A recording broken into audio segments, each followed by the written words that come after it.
Hello and welcome to another NihongoGamer video. I don't know exactly why, but it seems that coloring books are taking the world by storm, which means productivity down, creativity up. Now I think it has something to do with the fact that coloring in all these little pictures seems to fulfill some kind of strange completionist urge in us to fill things in, and I guess that leads to anti-stress, as it says on the front of this book. But personally, I hate completing things, and the fact that after I've colored in one of these pictures, I won't be able to use it again really bugs me. So for that reason, today I'm going to show you how to turn any black and white coloring book into a digital coloring book using nothing but an iPad and an app.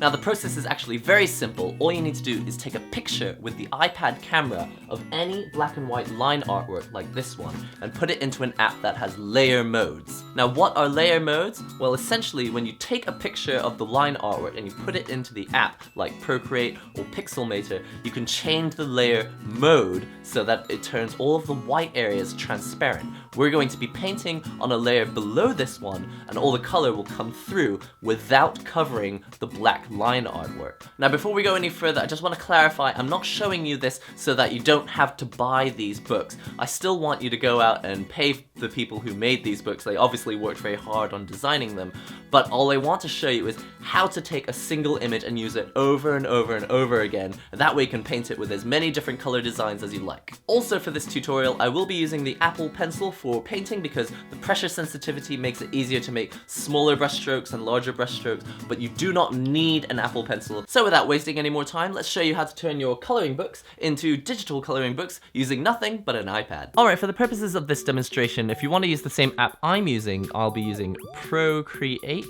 So search for this on the store, and then this is the app that I'll be using today. Now once you've got the app downloaded, go ahead and click open and you'll be presented with this black screen here with a plus button in the top right hand corner. Now to create a new image, you need to press the plus button, and I would just go to A4, which is the same size as the image we'll be taking a picture of. The next step of course is to move the iPad away and to bring over your coloring book. So this is the image I'll be using today. I'm just going to place it here and then take your iPad Pro and then go over to this top left hand corner. Now I'm going to click on this spanner icon and click take a photo, and it's going to open up the camera, so I have to make sure the case isn't out of the way, and then just get your iPad in the right position, make sure that you've got the image nice and focused and sharp, and you can use as much or as little of the image as you want. I'm going to try and get as much of the image in as possible and then take a picture like so. And once you've taken the image, it should look like this. As long as once you've confirmed that, I can't really zoom in, but once you've confirmed that it looks nice and sharp, click Use Photo here in the bottom right hand corner. Okay, after you've clicked Use Photo, you'll be presented with this screen here. You'll have these dotted lines going around the image that you took and this highlighted icon here. Now this means that it's highlighted because you can change the shape and size of it, but we don't want to do that yet, so let's switch it off and let's zoom out so we've got a bit more space to play with. Then select the selection icon again, and this time you'll be able to drag the image out and make sure it's exactly the right size to fill all of the A4 paper that we're using today. Now once you've got the image cropped to the exact shape that you like, go ahead and click on the magic wand tool, and we're going to do two different processes here. I realized that was 4, but I meant 2. We're going to do 2 different processes. The first one is to click on Hue, Saturation, and Brightness, and make sure that the second slider is all the way to the left. This will make sure there's no color in the image at all, and it's only black and white. The reason we have to do this is because when you take a picture, sometimes to compensate for the brightness, the camera will actually add in color artificially. When you finish, click on the magic wand, and then secondly, you need to go to Curves. Now when you've gone to curves, what you're going to do is you'll see this little box here in the middle with a straight line, but what we want it to do is make a very, very sharp S bend, or rather like a Z shape, or a reverse Z shape rather. So I'm going to click a little dot here in the middle and a dot here on the left, and as I drag the dot to the left, you can see it's becoming more and more of an S curve, and if I drag it all the way, it becomes kind of like a reverse Z shape, and if I go too far, it becomes inverted. So you want to get as close as you can before it gets inverted, and then let go just to the left side of it. And then you'll end up with, after you click the magic wand again, you'll end up with an image which is completely black in the black areas and completely white in the white areas, and now you're in the perfect conditions to start coloring. Now, if you were to start coloring in immediately, you'd run into this issue where color will actually cover over the black lines, which is not what we want. We want the color to go under the black lines, just like if you were using a normal coloring book. So I'm going to undo that. And what we'll do is we'll click on this top right-hand corner on these two little squares to open up the layers menu and open up a second layer. And we're going to move that second layer to the middle area. So as long as you've got the new layer underneath the area with the line artwork, you should be fine. Then we're going to go to this top layer, which is the layer with the line artwork on it. And if you select it and click on the N icon here in the top right, in the right-hand corner here, click N, and actually instead of having it on N for normal, we're going to the second one, which is M for multiply. Now multiply is a special mode, which means that anything that's black will come through and anything that's white will become transparent. So we can prove this by going to the second layer that we made earlier, which is our now painting layer. And if you paint on that second layer, you'll see that nothing goes over the black lines and anything that was white is completely transparent on that line artwork there. So now you can start painting away to your heart's content. You can see that I've done a pretty poor job of painting so far, but I just wanted to demonstrate that it is possible. Now when you start to paint, you may find that there are a few things that aren't quite the same as my setup here. For instance, when you start drawing, it might be too big and it's just going everywhere and you can't get it to stay in the lines. The way to fix this is to go to the paintbrush icon here, select any brush that you want, and then touch it again. So when you click it a second time, you go to the settings, and you want to make sure that the pencil icon here is selected. When you click pencil, you get pencil settings, or Apple Pencil settings.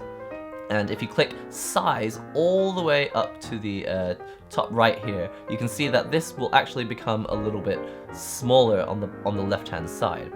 What that means is that when I'm adding very little pressure, it will be small. When I have a lot of pressure, it will be very large. Turn that menu off, and you should be able to find that drawing will be small when you put light lines and bigger when you push harder with the pencil.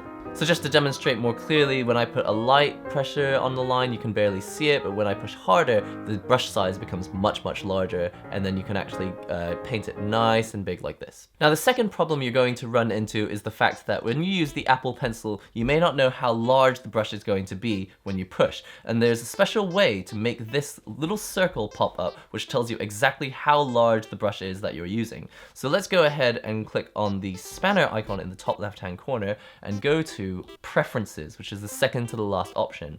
Now right here, there's a button here that says Brush Cursor, and I have it switched on, but if I had it switched off, you can see that there's no way to know exactly how large the brush is about to be when I'm drawing. However, if I go back to the spanner icon like so, click on Brush Cursor and switch it on, then you can find that as you zoom in, it's more obvious. You can see that actual circle getting bigger and smaller. That's how big the brush cursor is going to be as I push harder. So I'm pushing lightly and then I'm pushing harder, and it will always start very, very small, so you can barely see it like that. That's about as small as I can show what it is. But the harder I press, it gets larger and larger and larger until I've got a very large brush for painting with. Now before I complete this video, I just want to show you one more tip, which is to change the color picker. Now I'm using a square color picker, and the reason I like this one is that it makes it very easy to select pure white and pure black by dragging over here on the color picker. Now that's actually a little bit more difficult to do on the classic color picker,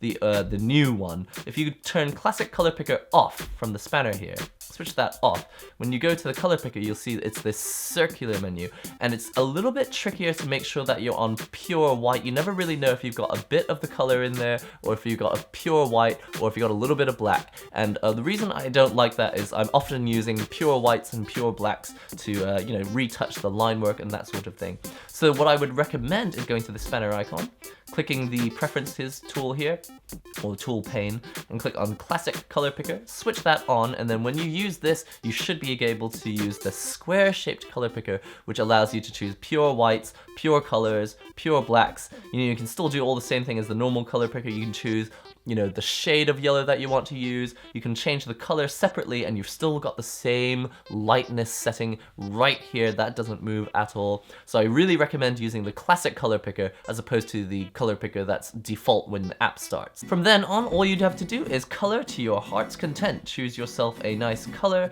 zoom in if you like, and color using your favorite brush. Now there's one other thing that might help is if it's a little bit too small and it's taking too long to color, you may just want to click on this icon here at the top left. It might not be on the top left for you, but it is for me, and that chooses my sort of general brush size, or as you know, this is the maximum brush size. So if I have it there, you'll see that it's actually a little bit too unwieldy, so I'm going to undo that. I'm going to leave this nice and small here so I can get in there and do some nice details. I've fluffed up that middle bit, but oh well. So that's all I have to show you. Essentially, it's a very simple case of taking a picture, putting it into an app like ProCreate or Pixelmator, and changing the blending mode of a layer to multiply. Multiply allows whites to become transparent and blacks to stay nice and solid so that you can paint on a layer underneath and basically not ruin the line artwork while you're drawing. Thanks for watching up until the end of this video. If you enjoyed it, go ahead and click the like button, and if you'd like to see more, you may even want to subscribe wherever the button is for that. And if you've got comments, criticisms, or questions, go ahead and leave them in the comments section below. Until the next NihongoGamer video, see you later. She's got magnets on her feet. First, new Nintendo 3DS game, Final Fantasy 15! Ah! Someone pick up the phone! How about you, Cloud?